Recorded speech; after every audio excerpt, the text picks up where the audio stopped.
Hi there, I am Mayanacharya and joining me once again is my colleague Dhruva Prasad.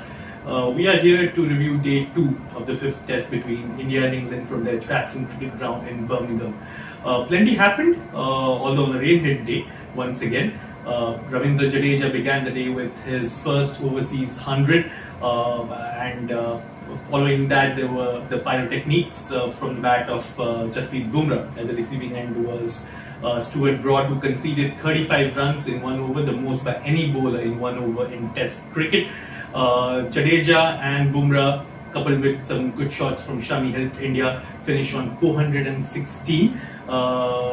Jimmy Anderson, the evergreen Jimmy Anderson, finished with yet another 5-wicket haul. In response, England at stumps were 84 for 5, with Bumrah once again weaving his magic with the ball, this time with a 3-wicket haul. We will begin today's discussion, Dhruva, with the first hour of play. Besides, of course, the world record that happened in 1 over of Stuart Broad, the main attraction was the continuation of a trend from the previous test matches in this series. The Indian tail wagged again, and the England bowlers let it wag again. So, your thoughts on that? Yeah, absolutely. Again, looks like the English fast bowlers lost the plot. They again resorted to the short ball ploy. Correct. Against the tail, and as we saw, they were reminded of the 89-run partnership at Lord's between Bumrah and Shami, right, which led to their downfall, and a similar thing happened today. Actually, Mohammad Shami set the tone. He smashed Matthew Potts for 2 consecutive boundaries in the 4th over of the day, a pull to deep square leg, and then a cut through point. Correct. And after that, obviously, Bumrah followed it up in the 35-run over. Both sixes in that over were off short balls, 2 fours were off short balls. So, yeah, definitely the short ball ploy hasn't worked for England, especially against the tail. And in this series, the Indian tail, in the last 5 wickets have come at an average of 26 for India, right, compared to England's 19. So I think that also is a huge difference, and that's a huge contributor in India's success in this series. Correct. The tail. Yeah, the Poms don't learn, do they? Yeah.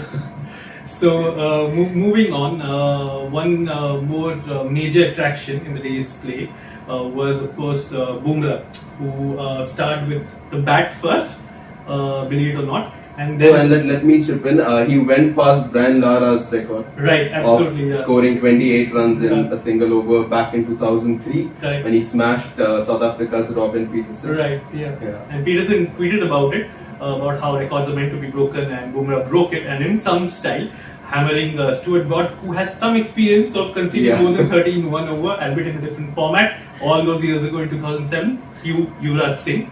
But moving on to India's bowling, Dhruva, once again, they are showing why they are one of the most feared fast bowling attacks, although that came to the fore in that last hour of play, really, didn't it?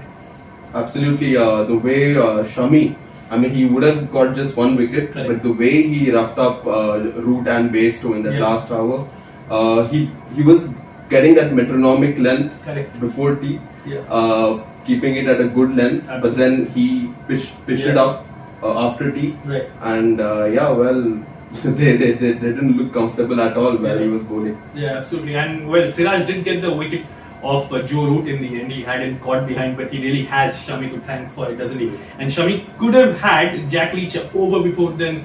He eventually had him in, had Virat Kohli caught him at slip, but never mind, he had Jack Leach caught behind anyway, to leave England leading at 84 for 5. Now the pitch suddenly is playing all sorts of tricks. The ball, as Dhruva correctly pointed out, wasn't swinging when India started bowling, but as it started doing tricks off the pitch and in the air, Shami showed the presence of mind to pitch the ball up, and it started doing tricks and had England players in all sorts of troubles. At the moment, England have Captain Ben Stokes and Johnny Bairstow at the crease. They have a mountain to climb. They are nowhere near India's the first innings total yet. The top order also didn't help. 2 of them fell playing away from the body. Zach Crawley and Ollie Pope going for the drive. and Alex Lees also fell to a fuller ball, Absolutely. being bowled by Bumrah. Right. So definitely the top order has a lot of questions to answer. Yeah, absolutely. Yeah. So plenty of homework for them before their second innings.